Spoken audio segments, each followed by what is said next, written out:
વિડીયોમાં આપણે પાયથનના open function વિશે કે જે એક ઇનપુટ આઉટપુટ ફંક્શન છે એના વિશે થોડું બેઝિક ઇન્ટ્રોડક્શન મેળવીશું. ઓપન ફંક્શન છે એ ફાઇલ ઓપન કરવા માટે ઉપયોગમાં આવે છે. ફાઇલને ઓપન કર્યા પછી એમાં તમે ઘણા બધા ફંક્શન યુઝ કરી શકો છો. ફાઇલને રીડ કરવા માટે રીડ ફંક્શન છે, રીડલાઇન ફંક્શન છે, અને એમાં ડેટા રાઇટ કરવા માટે રાઇટ લાઇન્સ એ બધા ફંક્શન્સ અવેલેબલ છે. એમાંથી આપણે બેઝિક ફાઇલ એક ઓપન કરીને એને રીડ કરતા શીખીશું.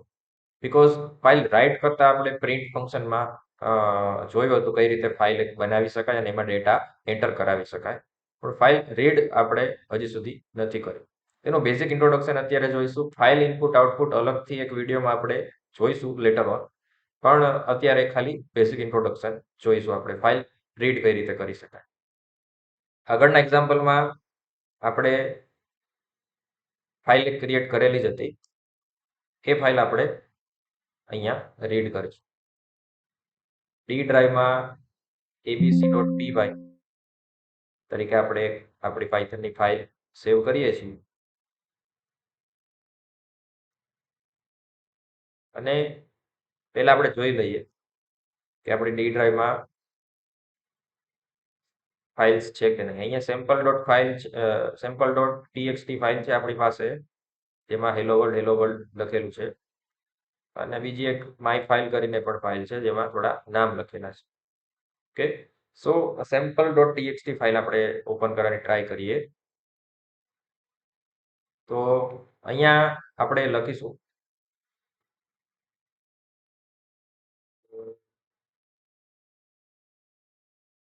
a is equal to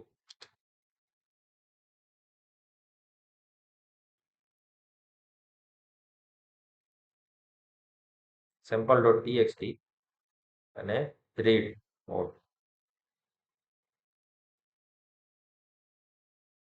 okay,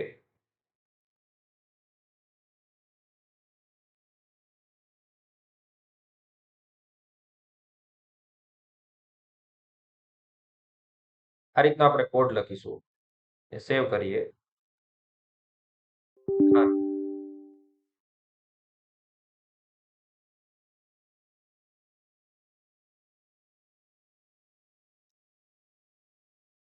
okay,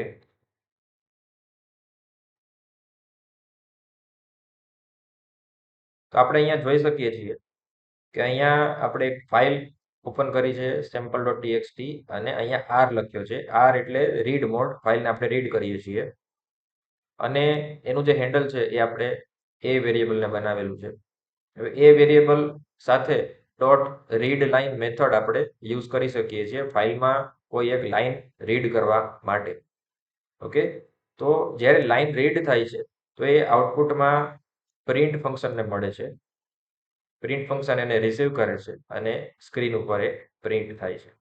okay, તો sample.txt ની બદલે આપણી પાસે બીજી એક ફાઇલ હતી માય file.txt, જેમાં 3 નામ લખેલા હતા. એને પણ આપણે રીડ કરીને જોઈએ તો અહીંયા 3 નામ એમાં જે લખેલા હતા એ આપણને સ્ક્રીન ઉપર દેખાય છે. ઓકે, તો આ રીતે આપણે ફાઇલ કઈ રીતે ઓપન કરીને રીડ કરવી એનું બેઝિક ઇન્ટ્રોડક્શન મેળવ્યું ઓપન ફંક્શનથી. એની અંદર બીજા ઘણા બધા ફંક્શન અવેલેબલ, મેથડ્સ અવેલેબલ હોય છે કે જેનો આપણે ઉપયોગ કરી શકીએ છીએ, જે લેટર ઓન આપણે બીજા વિડીયોમાં ડિસ્કસ કરીશું અને જોઈશું ડિટેલ.